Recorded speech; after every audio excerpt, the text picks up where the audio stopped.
中美刚刚才说好休战，一转眼中共的辽宁号航母就强行闯入太平洋，还第一次穿越了美军眼中最敏感的第二岛链。是秀肌肉，还是习近平真的打算赌一把？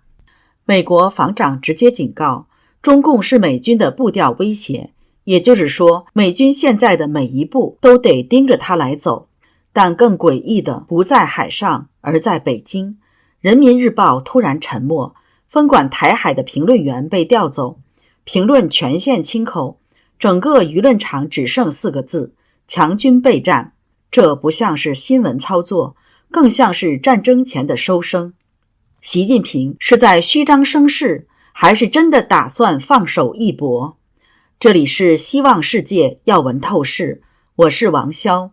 华尔街日报今天报道，据北京的一些知情人士透露，如果未来几个月一切顺利，习近平甚至希望能取得一项重大的外交胜利，让川普访问中国，最早或许在9月份，但这似乎只是一个如果。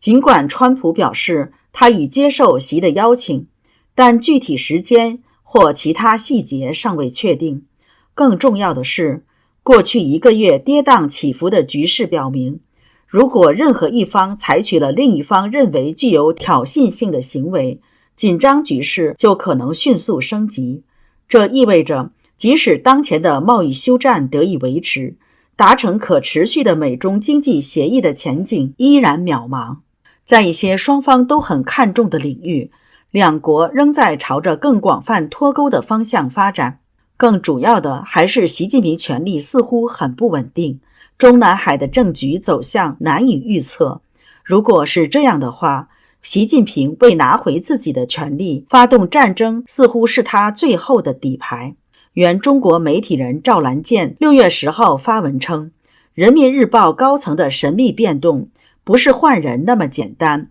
而是台海战争倒计时的舆论整肃。他认为，从军事系统到舆论系统的连环收网，目标只有一个，让全体中国人闭嘴，然后打一场无人敢问的战争。而舆论收口是台海点火的前奏。据赵兰健观察，人民日报忽然安静了，前几个月上头条总编辑不见了，分管台海的负责人被调走了，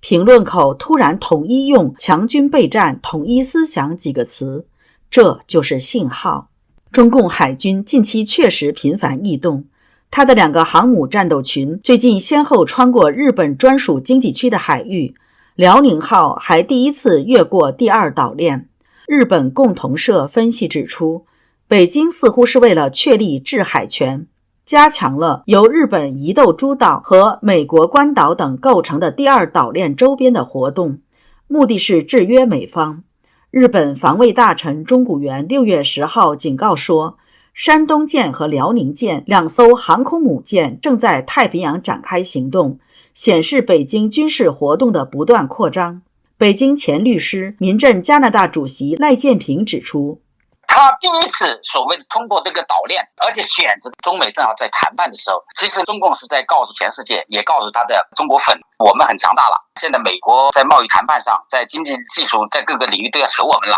我们根本就不拜美国的下风。我们不管稀土也好，不管是其他方面，我们是有充分的拿捏美国的一套我们自己的优势所以他在这个时候就伸手打笑脸人，一边谈着判，一边他就去做这种军事上的对峙，采取切香肠，采取温水煮青蛙的方式。我第一次突破，你现在双方正在谈判，你也没法跟我翻脸。那么有了1次就有2次，有了2次就有3次，他就慢慢的就跟搞台湾一样，台湾海峡原来还有个中线的概念，现在这个中线的概念都没有了，就是慢慢的他就不断的蚕食军篇，不断的切香肠的方式。其实呢，一个是试探，一个呢是建立一个路径依赖。他做成功了以后，就逐渐加强这个做法，往外的扩张发展。所以这个显然是中共为了实现他称霸世界的野心所采取的一个试探冒险、赤裸裸的秀肌肉，这个就是中共的一个战略。此时此刻，美国五角大楼也将注意力转向与中共可能发生的军事冲突，并把中共称为唯一步步进逼的威胁。美国认为台湾是这场冲突的焦点。美国智库昆西国家事务研究所6月11号刊发题为《中国无法入侵台湾的3大原因》的文章指出，虽然中共不断展示军事实力，持续在台湾周边军演和封锁演练，但台湾的地理位置和经济的独特地位成为北京特别棘手的目标。然而，中共政权无法承受对台动武带来的直接经济后果，中共的执政根基可能被毁。台湾海峡和吕宋海峡是国际贸易的重要航道，中共一旦对台动武，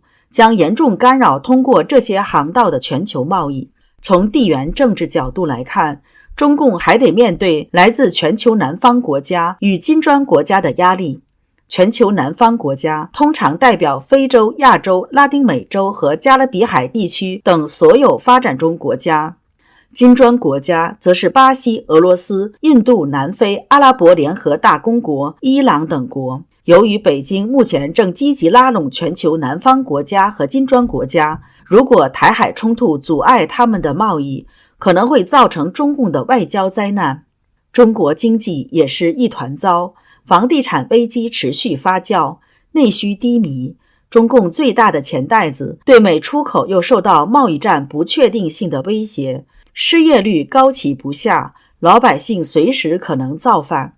彭博经济研究一项研究发现，如果发生台湾海峡封锁事件，全球 GDP 将下降 5%， 中国经济将萎缩 8.9%， 这是一个怎样的灾难？美国资深评论人士兰树认为，中共它从来都是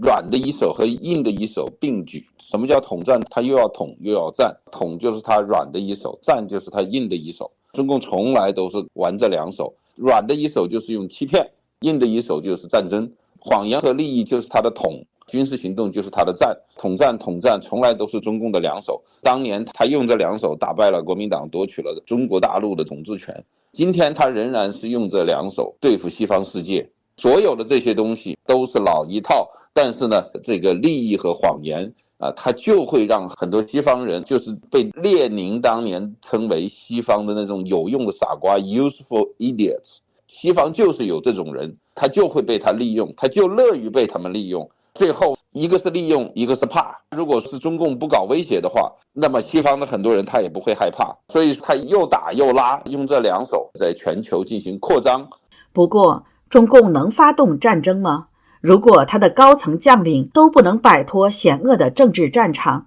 中共军队还能打仗吗？资深媒体人、精通中国事务的日本经济新闻高级编辑和评论员中泽克二6月11号撰文称，毫无疑问，何卫东已被清洗。这个事件再次提醒人们，中共高级将领面临最危险的处境，不在炮火连天的战场，而是政治战场。他们将在这里失去一切。中泽克二认为，毫无疑问，中共中央军委正处于混乱之中。现任中央军委只剩下习近平和3位身穿军装的军官。距上一次全国党代会不到3年，已有近半数中央军委成员消失。中共军队高层一片混乱，却依然摆出向外扩张军力的态势。这可能也是中南海最后的虚张声势吧？你又怎么认识呢？请留言告诉我们。这里是希望世界要闻透视，